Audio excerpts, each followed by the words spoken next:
Ano nga daw tabi, ibaanan niyo ako magpabalyo sa mga kalakal o diyo sa mga bote sa mga kok, sa mga tubig, pabalyo tayan ta.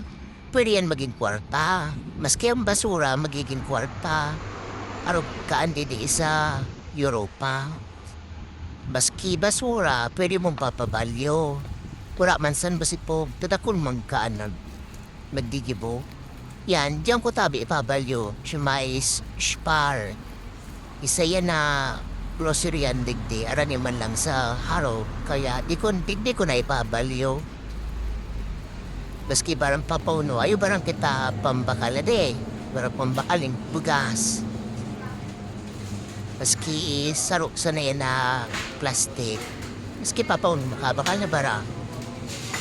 Ana, ayo dyan machine. Diyan mo ibubugtak. Diulog mo ang mga bote. Dangan, bibila mo ang machine. Dangan ang kwarta, pwede mo mapabalyo ki-voucher o kaya ipatransfer sa ATM mo.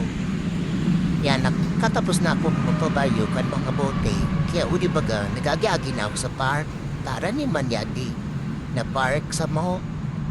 Dangan, maadin man ako sa mall. Pagganamod ako yung kwarta, no? Parang kita mag-window shopping.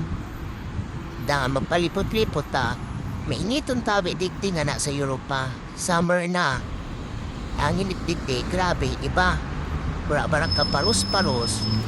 Bako arok sa Pilipinas na maski pa pauno, ikaw barang paros, digdi wala sana. Yan, mabalyo na kita. Kaya may tabi din nagabalyo sa Pilistriyan.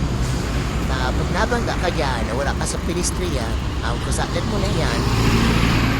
Yan nga kinibong Pilistriyan. Bako, maski pa pauno, mga tao dide, ay man mga disiplina. Yan, magbalyo na kita ta. Mag-alat kita kadram. Munya na yapo na kita ng butuso. At yan, magtiya kita sa luto.